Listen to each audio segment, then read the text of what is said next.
So hello and welcome to yet another episode of TopTenz. I'm your interim host, Cal Smallwood, and today we're talking about 10 unexpected tricks for losing weight. Original article by Ian Fortey. It has been predicted that the global weight loss industry will be worth about $400 billion by the year 2030. With a world population of 8 billion people, that means it's worth about $50 for every single person out there. So it's safe to say that there's a lot of money to be made thanks to weight loss, and people are constantly trying to find ways to improve their chances of getting thin and getting healthy. I sure know that I am. And we all know that watching your caloric intake and regular exercise are the standard and most reliable ways of losing weight, but people always like to find an edge when they can. Some unique or unpredictable way of helping them shed those unsightly pounds, but a lot of methods are not scientifically sound and some are downright fraudulent. There are a few weird tricks that can help you burn a couple of extra calories or two, if you're interested. Ice water is technically negative calories. So one idea that people have found attractive over the years in regards to losing weight is the idea of negative calories. And for the longest time, it was suggested that something like celery was a negative calorie food, which means, for anyone unfamiliar with the term, that you burn more calories eating it than you gain from the act of, eating it. And unfortunately for all of the celery aficionados and evangelists out there, celery is not a negative calorie food. In fact, no food is negative calorie food. However, there is one thing that you can imbibe each and every day that will be negative calorie on paper: ice water. So the idea behind this is that water is already calorie neutral, and that by adding ice to your water, your body needs to use energy to heat it up. And admittedly, it doesn't burn many calories, with a single glass of ice water resulting in a deficit of about 8 calories, which for the curious is the equivalent of a single potato chip. Still, I think, free potato chip with a glass of water, a pretty sweet deal. Number 9, there's a way to prepare rice that greatly reduces the calories it contains.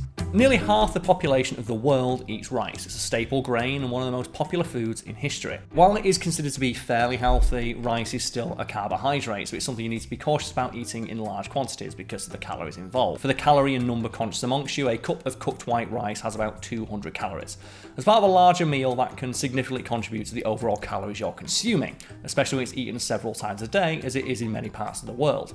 With all that in mind, you can actually reduce the calories in rice based entirely on how you prepare it. So for this, we turn to research conducted in 2015, which suggests that if you cook rice with some coconut oil, then let it cool down, you can reduce the calories it contains by as much as 60%. The way it works is the oil entering the starch molecules in the rice and makes them resistant to digestive enzymes. As the rice cools, the amylose, which is the soluble part of the starch, is stripped away and the tough hydrogen bonds are formed between the molecules. All of this means that your body can't digest those starches, which means you can't absorb the carbohydrates, and most importantly, associated calories. And reportedly the best way to maximize this effect is to cool the rice in a fridge for about 10 hours, at which point you can still warm it up if, cold rice isn't to your liking. Number 8, donating blood burns about 650 calories.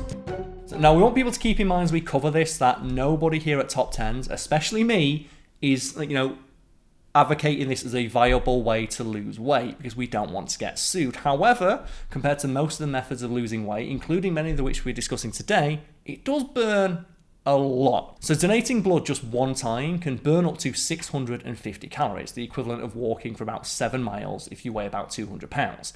The reason that donating blood is such an effective way of burning calories is that your body has to synthesize all those proteins and cells again to replace the blood you've lost. And just as a bonus fact, because I've always loved this, for many years in the UK, if you donate a blood, you'll be given a pint of Guinness afterwards to help replace the lost iron. They don't do that anymore because too many people would just walk out and get absolutely hammered. Number 7, hot peppers and capsaicin increase metabolism and lead to weight loss. The active ingredient in hot peppers and other spicy foods of that nature is called capsaicin. Over the last decade or two on the internet, it's become a novelty item as people post videos of eating spicier and spicier peppers just for fun.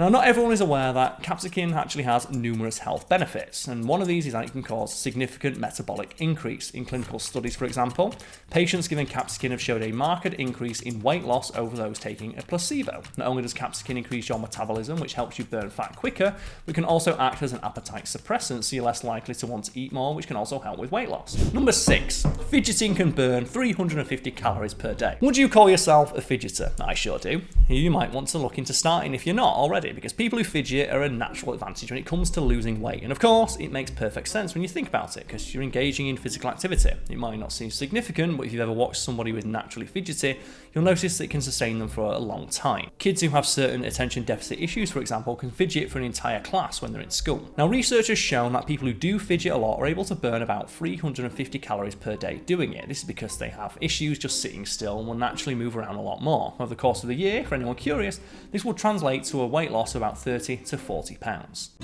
Number 5, laughter increases your heart rate and burns calories to boot. Everyone has heard that laughter is the best medicine, but we probably weren't laughing when we ended up in the hospital with a flu or a broken arm. While it may not be a cure-all for diseases or help heal injuries, that's not to say that laughter can't be used to increase your overall health. Laughter is able to increase your heart rate and burn calories as a result. Laughing for about 15 minutes is the equivalent of walking half a mile, which can work out to about £4 a year, just from laughter. The laughter doesn't need to be sustained, so no worries about forcing yourself to become the joke. It's cumulative, so if you watch a few comedies or laugh with your friends, you'll probably be good. Number 4, urine from pregnant women was touted as a weight loss method by a number of doctors. What? There are a lot of proven ways to lose weight, and most of them related to how you eat and the physical activity you do. There are also 1,000,001 quack weight loss methods that probably don't work at all, and somewhere in between there is a little grey area where anecdotal evidence suggests something works, even though not a lot of science has been involved to prove it one way or the other.